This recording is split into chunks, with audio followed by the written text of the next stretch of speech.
नमस्कार, मैं हूं अनुराग चड्ढा। इनसाइड विद अनुराग में आपका स्वागत है। दोस्तों, आज के शो में बात करेंगे देश के प्रधानमंत्री नरेंद्र मोदी के बारे में। मोदी जी से हर कोई परेशान है। विपक्ष इसलिए परेशान है क्योंकि जब तक मोदी जी देश की सबसे बड़ी कुर्सी पर बैठे हैं तो उनको हराना उनके लिए बिल्कुल नामुमकिन सा लग रहा है। उनको लगता है कि नरेंद्र मोदी जी हटेंगे तब वो लड़ाई लड़ने में थोड़ी सी मेहनत करेंगे। इसके अलावा भारतीय जनता पार्टी के अंदर के नेता वो भी मोदी जी से परेशान हैं कि कब मोदी जी हटें और कब किसी और का नंबर आए। लोग कहते हैं, भाजपा के ही, कि मोदी जी ने पार्टी के अंदर हिटलर शाही बना रखी है।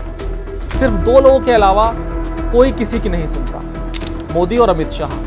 और जब नरेंद्र मोदी जी हटेंगे प्रधानमंत्री के पद से तो उसके बाद सारे नेताओं की पार्टी में चलने लगेगी। तो दोस्तों, आइए इसी पर बात करते हैं। मोदी नहीं तो कौन? क्या नरेंद्र मोदी रिटायर होने वाले हैं? 56 इंच की छाती वाले मोदी को क्या डरा रहा है 75 के उम्र का आंकड़ा? क्या देश के सबसे बड़े नेता के लिए बजेगी रिटायरमेंट की घंटी?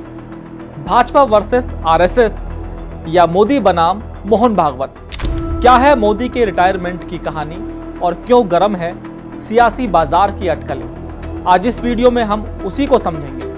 राजनीति में हर शब्द का अपना वजन होता है। कभी कभी एक साधारण सा बयान भी भविष्य के बड़े संकेतों का वाहक बन जाता है। इस समय भारतीय राजनीति में एक ऐसा ही बयान तूफान मचा रहा है, जिसने प्रधानमंत्री नरेंद्र मोदी के भविष्य और भाजपा के आंतरिक समीकरणों पर सवाल खड़े कर दिए। आरएसएस प्रमुख मोहन भागवत, गृह मंत्री अमित शाह, प्रधानमंत्री नरेंद्र मोदी और भारतीय जनता पार्टी, ये मौजूदा भारत की राजनीति के वो चार स्तंभ हैं जिनके बिना आज की सियासी तस्वीर बिल्कुल अधूरी सी लगती है। लेकिन इन्हीं स्तंभों में एक मोहन भागवत ने अपने एक बयान से पूरे राजनीतिक बाजार को गरमा दिया है। दरअसल मोहन भागवत 9 जुलाई को नागपुर में आरएसएस के वरिष्ठ नेता रहे मोरोपंत पिंगले पर लिखी एक किताब की लॉन्चिंग में शामिल हुए। उन्होंने मंच पर पिंगले को याद करते हुए कहा कि आपने मुझे 75 साल की उम्र में यह शॉल दिया, लेकिन मैं इसका मतलब जानता हूं। जब 75 साल की उम्र में शॉल उड़ाई जाती है तो इसका मतलब है कि आप बूढ़े हो गए हैं। बस एक तरफ हट जाइए, हमें करने दीजिए। भागवत के ये शब्द हवा में घुलते ही सियासी गलियारों में यह अफवाह आग की तरह फैल गई कि संघ प्रमुख सीधे सीधे नरेंद्र मोदी को चेतावनी दे रहे हैं। संदेश साफ था, अब आप 75 साल के हो गए हैं, रिटायर हो जाइए और अब नई पीढ़ी को मौका दीजिए। यह बात इसलिए भी इतनी तेजी से फैली क्योंकि अगले 2 महीनों में 17 सितंबर 2025 को नरेंद्र मोदी 75 साल के हो जाएंगे। और जब 2014 में मोदी सरकार बनी थी तब वो नरेंद्र मोदी ही थे जिन्होंने अपने कैबिनेट में सिर्फ 75 साल से कम उम्र के नेताओं को जगह दी थी। यशवंत सिन्हा, अरुण शौरी, लालजी टंडन जैसे वरिष्ठ नेताओं को 75 प्लस की उम्र होने के कारण शामिल नहीं किया गया था। यहाँ तक कि पार्टी के 2 सबसे बड़े दिग्गज लालकृष्ण आडवाणी और मुरली मनोहर जोशी को भी चुनावी राजनीति से हटाकर मार्गदर्शक मंडल में भेज दिया गया। अगर बीजेपी का ट्रेंड देखें तो वो 75 साल से अधिक उम्र वाले नेताओं को कम तवज्जो ही देती है। फिर चाहे 2016 में गुजरात की मुख्यमंत्री आनंदी पटेल का इस्तीफा हो या फिर इसी साल नजमा हेपतुल्ला का इस्तीफा। 2019 के लोकसभा चुनाव से पहले तब के बीजेपी अध्यक्ष अमित शाह ने द वीक मैगजीन में एक इंटरव्यू में कहा था कि 75 साल से ऊपर के किसी भी व्यक्ति को टिकट नहीं दिया गया है, यह पार्टी का फैसला है।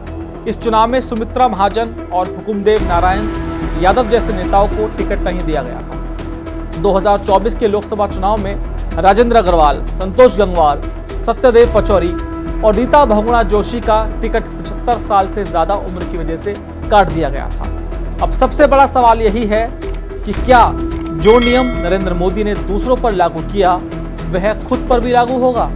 क्या 56 इंच की छाती वाले मोदी को यह 75 साल का आंकड़ा डरा रहा है? लेकिन कहानी में ट्विस्ट यहीं आता है। यह मोदी के खेल से कैसे अलग है उसको समझते हैं, क्योंकि नेता और राजनीति में बहुत फर्क होता है। नरेंद्र मोदी भाजपा के कोई आम नेता नहीं है। भाजपा की पूरी राजनीति की बिसात और चुनावी चौसर के पासे आज भी मोदी के नाम पर ही फेंके जाते हैं। जब ट्रंप जैसा नेता भी मोदी के नाम से अमेरिका का चुनाव लड़ता है तो यह मोदी की पॉपुलैरिटी और सियासी पकड़ को दर्शाता है कि कैसे मोदी ने खुद को सिर्फ एक बीजेपी के नेता के तौर पर सीमित करके नहीं रखा, बल्कि खुद को एक ग्लोबल ब्रांड की तरह इस्टेब्लिश किया है। ऐसे में सवाल उठता है कि क्या भाजपा उनसे कन्नी काट सकती है? अगर भाजपा ऐसा करती है तो क्या वो कांग्रेस की तरह ही अपने पतन की ओर आगे नहीं बढ़ जाएगी? क्योंकि मोदी के जाने के बाद सबसे बड़ा सवाल यही उठेगा कि मोदी नहीं तो कौन? नरेंद्र मोदी को प्रधानमंत्री बनाए रखने की बीजेपी के पास कई सारी वजह हैं, जबकि उन्हें हटाने की एक भी वजह नहीं है। सिर्फ नरेंद्र मोदी ही इकलौते ऐसे नेता हैं जो 2029 के लोकसभा चुनाव में अपने दम पर बीजेपी को जीत दिला सकते हैं।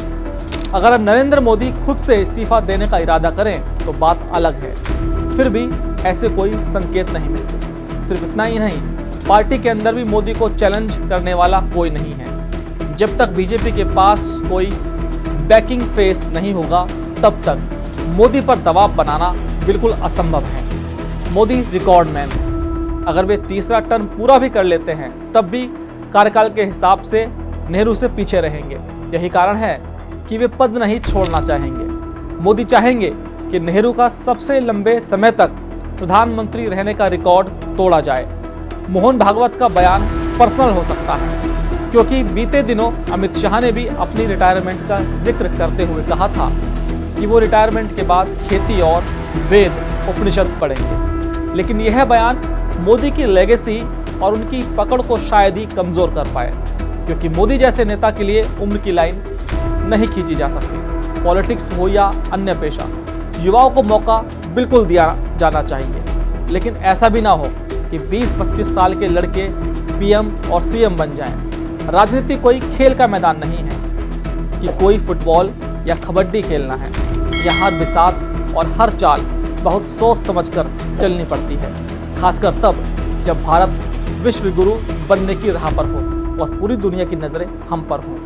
ऐसे में पूरा देश जानता है कि मोदी जैसे राजनेता भारत के मौजूदा विकास और भविष्य के लिए कितने अहम हैं। ऐसे में जब तक मोदी ना चाहें, शायद ही उन्हें कोई उनके पद से हटाने की हिम्मत या गुस्ताखी कर सकता है। ऐसे में आपकी क्या राय है? क्या 75 साल वाला नियम मोदी पर लागू होना चाहिए? क्या आप उन्हें ही प्रधानमंत्री देखना चाहते हैं?